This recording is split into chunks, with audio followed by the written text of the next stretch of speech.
Like many people, when I start learning about something new, I practically obsess about it. You know the drill. Subscribe to all the blogs that you can find. Search for it on Twitter. Get that stream of information coming at you. And it's easy to think that you're learning something when you're reading Engadget or you're reading all these blogs about web design or whatever else. It's very tempting. But you know that something's missing, and so you start searching. In my case, I was interested in sketchnotes. In addition to reading blogs, I started searching for examples of other people drawing things. You might be searching for, CSS styling techniques or whatever else it is, but search can only get you so far as well. And why do you think that's the case? Well, let's take a look at the two things we've talked about so far. There's streams of information, which is great, except it's basically pretty random. It's either what's new or what other people think you should know. And then if you want to find something particular, it's like casting your fishing rod out into the river. Well, you don't throw the entire fishing rod. You cast your hook out, and you catch some fish, but you have no idea what other fish is out there, because you only find what you're looking for, which is a terrible, terrible problem to have. And the challenge with both of these approaches, both being addicted to streams and addicted to just searching, is that you actually have a very narrow focus. Yeah? There's a whole world of other information and a whole world of relationships between information that's hard to see when you're looking at one thing at a time. So I ran into this problem when I was learning about sketchnotes, sketchnotes being these cute little hand-drawn images and all that stuff. And that the problem was your brain is limited. Bad news. You can only remember about 7 things, plus or minus 2, and even that's kind of dodgy. And it's harder when you're trying to browse through 50 different Google search results for something that you are looking for. And it's harder when you're trying to make sense of something that's new to you. So what I want to convince you to do is I want you to build maps. Now, maps look suspiciously like hard work, because what you want to do here is you want to see how things relate to other things. And you can only do that by getting it out of your head and into a form that you can look at. Paper, a really huge document in your computer that has all these links, a mind map or whatever else. In my case, I'm very interested in sketchnotes, so I spent, I like to think of it as a couple of days, but really I was probably thinking about this for a couple of weeks, building a sketchnote index. I went and looked at 1,300 different talks drawn by different people, drawn by 75 artists.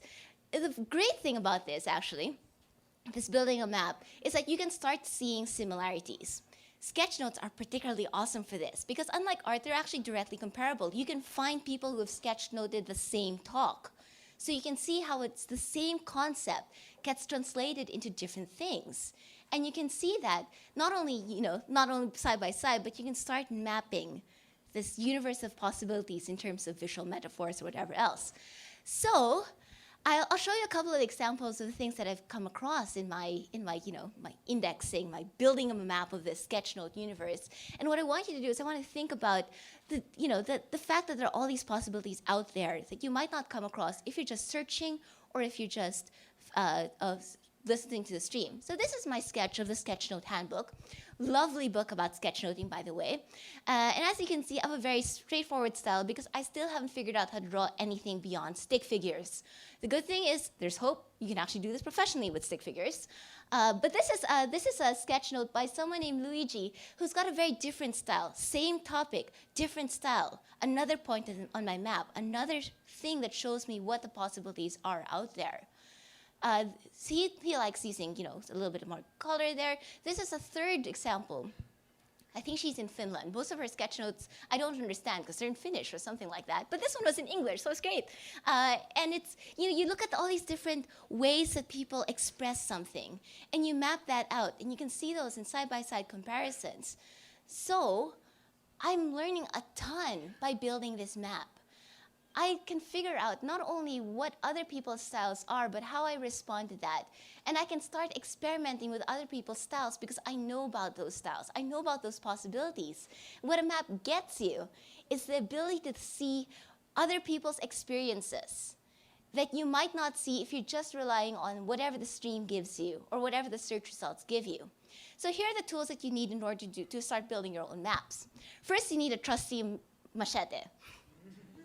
which is you hacking away at things in your day job or whatever else, dealing with all those technical issues that you have to come across. This is the nitty-gritty creative work that you need to do.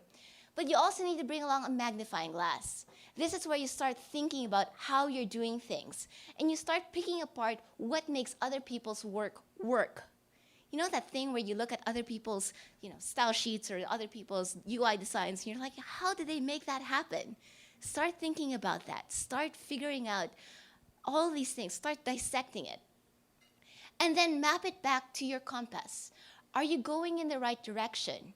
It's very easy when you're following this rabbit hole of interestingness on Wikipedia, very, very dangerous. Don't go there unless you have time to kill.